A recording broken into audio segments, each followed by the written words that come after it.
Hey, what up, everybody? This is Manny V, and this time around we have Sacha Specker, your 2012 Drop Me World Champion, coming on board for Manny Vision. He's going to tell you and talk to you how to do a proper drop me snap.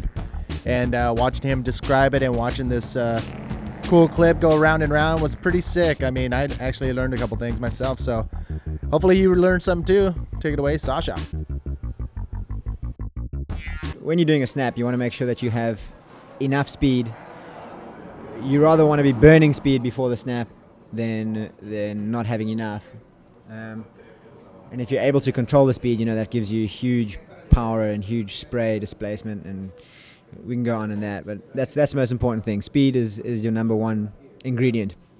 The next thing you need is a steep section. If you're going to the flat open face, you're going to end up turning back into the wave, which doesn't give you much control once you're done. So nice and vertical, and finish your snap going down into the flats or back onto open face. So I'll get to that later. In this frame, I've approached the flat section of the wave down the bottom, and I've changed my direction. You can see the spray coming off my outside rail. Once I've changed my direction, I'm coming up towards the section, the lip that I want to do my snap on. You're going to see the spray actually diminishes off my outside rail as I shift the weight onto the outside rail and start turning the board slowly. So in that frame there, you can actually see I've completely shifted my weight off either rail, and I'm riding on a flat bottom board, and that's pretty much the transition frame or transition time of your snap.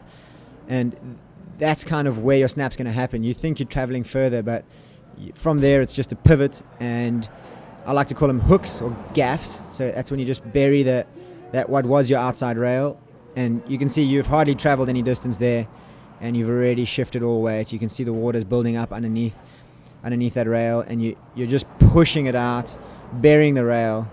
And I think my technique here is actually kind of bad. I'm looking at where I'm turning, which is it's a bad habit, I guess. But luckily, here you can see I'm turning my head to see where I'm going. That's what you should be doing during a snap. You shouldn't be looking at your spray. You should be looking at where you're going, because that's going to guide your entire turn. So I've pretty much finished my snap in those 3-4 frames there. I'm kind of facing back towards the wave a little bit, but I think that's because I've started sliding a little. Here you can see here I've actually slid out just a tad, which has kind of forced me to come sliding into the flats, facing back at the wave, and maybe get away from that heavy section that's about to break right behind me, so it doesn't break on top of me.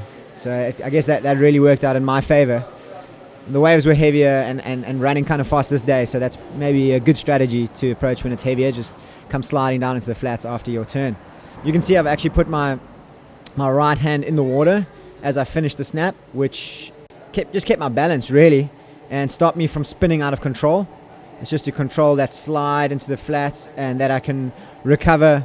Here I'm going straight already, so just pretty much it was just a momentary bury of the hand just to stop me from sliding out of control and just get back on track. I've just changed my view, which means I'm looking down the line again. I've finished my snap, I've recovered.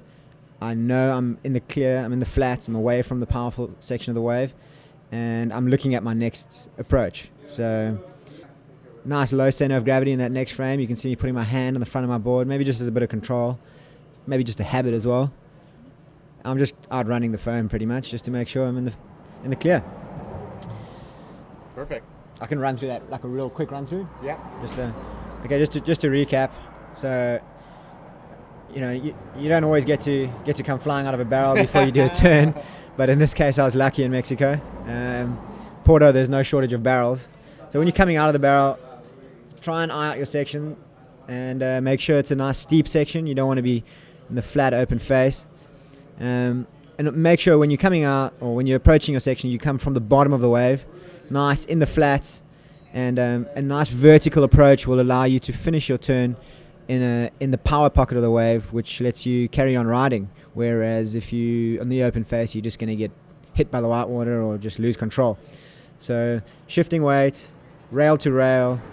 Don't do what I do. Don't look at your spray. Look at where you're going. There you go. That's better. And then if you want to slide and release the tail a little, go for it. I use my hand there to control my pivot and my spin. Just a little bit of recovery, and then just outrunning the whitewater just as a show of control and completion. I enjoyed that. Thanks, Manny. I like how you got detailed on the first run, and then we'll play it again. And then summarize it. Perfect. Well, thank you, Sacha, for a pretty cool how-to. And here in El Carey, we have everybody cruising around, a lot of lope dogs, and everybody coming to get the best grinds. Bobby Quinones is out the back, always on the phone, always yapping. But also we got Eder Luciano, and yes, Isabela Sosa. Hello.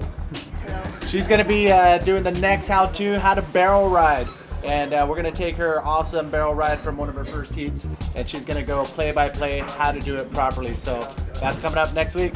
See you guys later. Peace.